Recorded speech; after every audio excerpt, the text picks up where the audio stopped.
Bonjour. Dans cette vidéo, on va faire le tour de la signification des principaux logos et labels associés qui sont liés à l'environnement. Avant de commencer cette vidéo, je tiens juste à vous rappeler que ce n'est pas parce que quelque chose est critiqué qu'il est forcément négatif. Il faut regarder le fond de la critique et voir si l'instance qui est critiquée essaie de s'améliorer ou non. Je trouve que ce rappel est important car nombre des logos que l'on va voir sont critiqués, certains à raison, d'autres pas. Commençons par les logos qui ne sont pas vraiment liés à l'écologie. Le label Fairtrade est surtout un label qui défend les droits des producteurs. Il y a une facette environnementale, mais bien moindre que dans d'autres logos que nous verrons par la suite. Est-ce critiquable? J'avoue que ce n'est pas mon avis. À chaque label, ses combats. Et si je vous en parle, c'est parce que certains des labels que l'on va voir sont critiqués car trop tournés environnement et négligent la facette sociale. Mais comme on le verra, nombre de labels ont déjà des grosses difficultés à contrôler tous leurs adhérents. Rajouter des normes sociales serait encore plus compliqué. Il y a pour cela d'autres labels comme Fairtrade, et je trouve qu'il n'est pas grave de séparer les combats entre différents labels, si cela peut les rendre plus efficaces. Dit autrement, ce n'est pas parce qu'un label est plus restrictif sur le plan social que cela fait de lui un mauvais label sur le plan environnemental. Et si un producteur veut en plus de cela se faire récompenser de son action sociale, rien ne l'empêche d'adhérer à un label dédié. En ce qui concerne le label bio, je vous renvoie à ma vidéo dédiée, et je vous invite à la regarder jusqu'à la fin car la conclusion apporte beaucoup de nuances importantes. Ici, je vous précise juste que la norme bio interdit les OGM, point que je n'avais pas abordé dans cette vidéo. Dernière précision, quand dans la vidéo je dis que je n'ai pas trouvé de critique sur un label, cela ne veut pas dire qu'il n'y en a pas ou qu'il n'y en a pas à faire, juste que je n'en ai pas trouvé dans mes recherches. Passons aux choses sérieuses. Ce logo a 3 flèches en forme de ruban de Mobius, vous le connaissez sûrement. Mais savez-vous ce qu'il veut dire ? Eh bien, sans mention particulière, le logo indique simplement que le produit est recyclable. Rien ne garantit cependant que le produit soit effectivement recyclé. S'il est accompagné d'un pourcentage, en revanche, il indique que le produit ou l'emballage contient des matières recyclées, le pourcentage précisant évidemment la quantité. L'utilisation de la boucle de Mobius n'est pas contrôlée par une autorité reconnue, elle est sous la pleine et entière responsabilité de l'industriel. Vous trouvez que c'est douteux ? Il y a pire. Le point vert est un logo circulaire représentant 2 flèches enroulées, l'une généralement vert clair et l'autre vert foncé, mais les couleurs ne sont pas standardisées de façon stricte, laissant des variations possibles pour mieux correspondre à la couleur du support. Il ne signale ni un emballage recyclable, ni recyclé, ni une composition comprenant des matériaux recyclés, ni même un écolabel. Il indique seulement qu'une contribution obligatoire au traitement des emballages est payée par le producteur. Et pourtant, selon un sondage réalisé en 2007, 51% des Français pensent que le point vert permettrait d'identifier un produit fabriqué à partir de matières recyclées, alors que ce n'est pas forcément le cas. Le logo Triman, quant à lui, indique que le produit ou l'emballage ne doit pas être jeté dans la poubelle des ordures ménagères, mais doit être trié ou rapporté dans un point de collecte, comme un bac en magasin ou une déchetterie par exemple, pour être recyclé. Le label NF Environnement, créé en 1991, est délivré par un organisme indépendant. C'est un outil de reconnaissance de la qualité écologique d'un produit. A garanti sa qualité par la conformité à des normes ainsi que la limitation de ses impacts sur l'environnement tout au long de son cycle de vie, de sa fabrication jusqu'à son élimination. Il peut s'appliquer à toutes sortes de produits, à l'exception des produits pharmaceutiques, des produits agroalimentaires, du secteur de l'automobile et des services. Alors voici quelques exemples pour les cartouches d'imprimante. Le label exige la réduction de l'utilisation de substances dangereuses pour l'environnement et la santé, la collecte et la remanufacturation des cartouches usagées, la performance environnementale des procédés de remanufacturation, la gestion des déchets, les informations pour les distributeurs, les vendeurs et les utilisateurs, ainsi que des normes de performance et de durabilité.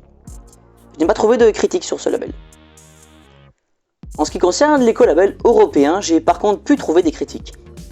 Ce label vise à promouvoir la conception, la production, la commercialisation et l'utilisation de produits ayant une incidence moindre sur l'environnement pendant tout leur cycle de vie, et à mieux informer les consommateurs des incidences qu'ont les produits sur l'environnement, sans pour autant compromettre la sécurité du produit ou des travailleurs, ou influer de manière significative sur les qualités qui rendent le produit propre à l'utilisation.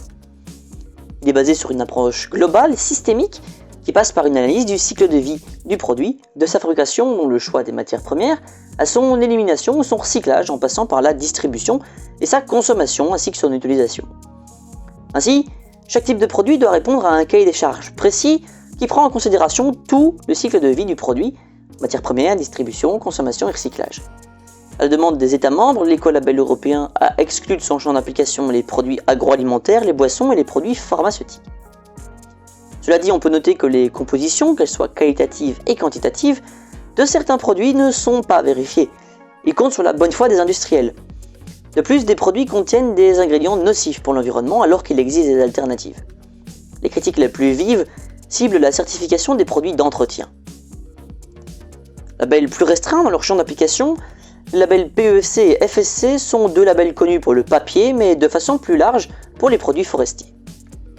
PEFC est une ONG internationale représentée dans plus de 55 pays à travers le monde. Cependant, les forêts sont très diverses dans les différentes parties du monde. Il en va de même pour leur gestion, leurs traditions locales, leurs attentes culturelles et spirituelles, leur taille et leur structure de soutien. Cette diversité signifie qu'il n'y a pas de solution universelle en matière de certification forestière. C'est pour cette raison qu'ils n'établissent pas de normes internationales uniques que tous les propriétaires forestiers devraient suivre à travers le monde pour obtenir la certification. Le programme PEFC fonctionne par le biais de systèmes nationaux de certification forestière en conformité avec les exigences internationales appelées métastandards. Chaque pays membre élabore ainsi ses règles de certification forestière de façon à adapter les exigences internationales en matière de gestion durable des forêts à ses écosystèmes forestiers spécifiques, au cadre juridique et administratif, au contexte socioculturel et aux autres facteurs locaux pertinents. Grosso modo, les exigences ressemblent à FSC, mais il y a des différences. La certification FSC se base sur un engagement et une pratique déjà concrétisée par un plan de gestion forestière. La certification PEFC, quant à elle, est accordée sur la base d'un engagement d'amélioration continue de gestion forestière. Cela signifie que la certification FSC impose un niveau de qualité initial à la forêt. La certification PEFC demande plutôt un engagement d'amélioration continue de la part des exploitants forestiers. Ainsi, le système FSC permet d'arriver à un degré plus important de certitude de qualité. La certification PEFC a été fortement critiquée il y a quelques années pour des contrôles trop laxistes au goût d'organisation environnementale. Des enquêtes journalistiques avaient aussi démontré des failles dans le système de certification. Je vous renvoie à la description parce que j'ai pas vraiment le temps de le détailler. Le système FSC était donc plébiscité par beaucoup d'organisations environnementales, mais il a été critiqué quelques années après le PEFC pour des problèmes d'ordre sociaux et environnementaux sur certaines zones certifiées. Le logo Rainforest Alliance est surtout tourné environnement et cela lui a valu des critiques. C'est un label avec un cahier des charges fort orienté protection de l'eau, des forêts, du climat et de l'environnement. Il vise beaucoup les cultures comme le thé, le café, le chocolat et les bananes par exemple. Son champ d'application et son marché sont tellement larges qu'il y a des doutes sur sa capacité de contrôle et les normes qu'il impose. Ce label couvre plus de 15% de la production mondiale de thé par exemple. La tâche de surveillance est titanesque. Pour finir, comment faire une vidéo sur les logos de l'écologie sans parler des labels de la pêche? Le label MSC est très connu et pour cause. Environ 10% des captures annuelles dans le monde, soit 9,5 millions de tonnes, ont droit à son sceau. Et pourtant, de toutes mes recherches, c'est probablement un des labels les plus critiqués que j'ai pu voir. Dans le cas du Colin d'Alaska, la plus grande pêcherie certifiée MSC dans le monde, le stock en mer de Bering a diminué de 64% entre 2004 et 2009. Le stock de merlu du Cap, également certifié, a décru de 89% depuis la fin des années 80. Il existe aussi des irrégularités dans l'octroi du label pour le thon aux Maldives, par exemple. Pour comprendre tout cela, il faut comprendre comment marche ce label. Comme pour la plupart des certifications, MSC accrédite un nombre d'entreprises privées qui se chargeront des audits de certification. C'est ensuite qu'il y a problème. Une pêcherie qui souhaite être certifiée fait appel à une des sociétés accréditées et la paye pour réaliser l'audit. Quand on sait qu'un audit MSC coûte entre 10 000 et 100 000 euros et que ces sociétés d'audit sont en très forte concurrence entre elles, chacun comprendra que l'indépendance est très relative. Mais là, on pourrait toujours croire que c'est un label exigeant qui se fait juste évincer par des intérêts financiers. Mais en fait, pas que. Si les normes ne sont parfois pas respectées, elles sont en elles-mêmes insuffisantes pour dire que la pêche qui suit ces normes est durable et sans impact environnemental. En réalité, les méthodes de pêche les plus impactantes qui existent, comme les chaluts de fond ou les dragues, ont représenté 83% des captures certifiées MSC entre 2009 et 2017. Même les plus grands navires-usines européens, atteignant 144 mètres de long, sont certifiés MSC. Mais rien d'étonnant à cela. Le label MSC considère que seule la pêche à l'explosif et au poison comme le cyanure n'est pas durable. Tout le reste peut prétendre à une certification. Les critères du MSC permettent ainsi aux pratiques les plus impactantes d'être certifiées durables. Et dans sa communication aussi, le label a des bizarreries. La grande pêche industrielle à fort impact représente 83% des volumes certifiés MSC entre 2009 et 2017, mais seulement 32% de ses illustrations photographiques, alors que la petite pêche à faible impact ne représente au contraire que 7% des volumes certifiés, mais 47% de ses illustrations. Vous comprendrez ma méfiance quand je me suis penché sur le label ASC, l'équivalent du MSC, mais pour l'aquaculture, ce coup-là.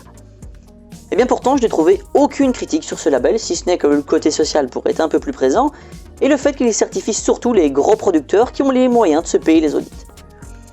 ASC est un label écologique à plusieurs égards.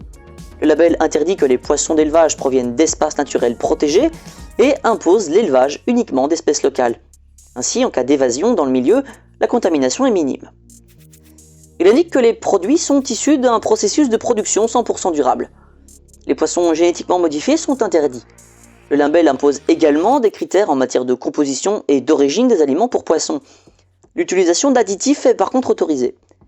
La qualité des eaux usées doit satisfaire à certaines normes. Les déchets doivent être traités de manière appropriée. ASC contrôle également la consommation d'énergie. ASC certifie des aquacultures de différents poissons, mais la plus connue étant les saumons, je vous fais un petit zoom pour vous. Les fermes salmonicoles certifiées ASC sont tenues de mesurer à intervalles réguliers divers paramètres relatifs à la qualité de l'eau, comme le niveau d'oxygène, de phosphore, etc. et de rester dans des limites fixées. Les émissions de cuivre dans l'eau doivent être limitées et surveillées. Les fermes salmonicoles doivent réduire l'utilisation de poissons sauvages lors du nourrissage dans le respect de limites strictes. De plus, le référentiel exige qu'elles assurent une traçabilité parfaite de façon à pouvoir remonter à une source gérée de façon responsable et de préférence certifiée, tant pour le poisson sauvage que pour le soja. Il y a aussi un refus pour s'implanter dans des zones à haute valeur de conservation. Il est aussi interdit d'utiliser des médicaments avant qu'une maladie ne soit diagnostiquée. Alors voilà. Comme conclusion, j'aimerais vous faire remarquer quelque chose. Pour beaucoup de labels qui deviennent aussi répandus que Rainforest ou PEFC, le contrôle est dur à faire chez tous ceux qui sont labellisés et peu de labels d'importance échappent à ce constat. Les labels sont mieux que rien et apportent une certaine protection de l'environnement, mais labellisé ou pas, c'est surtout la question du besoin du produit qui doit primer dans vos choix. Exemple, certifié ou non, les stocks de poissons du monde vont mal et il faut diminuer sa consommation de poissons. Alors voilà, j'espère que cette vidéo vous aura plu. Je n'ai évidemment pas pu parler de tous les labels et logos existants, donc n'hésitez pas à enrichir les commentaires avec vos remarques. Maintenant, j'espère que cette vidéo vous aura plu. N'hésitez pas à la liker, à la partager, c'est super important, mais surtout, abonnez-vous si ce n'est pas déjà fait.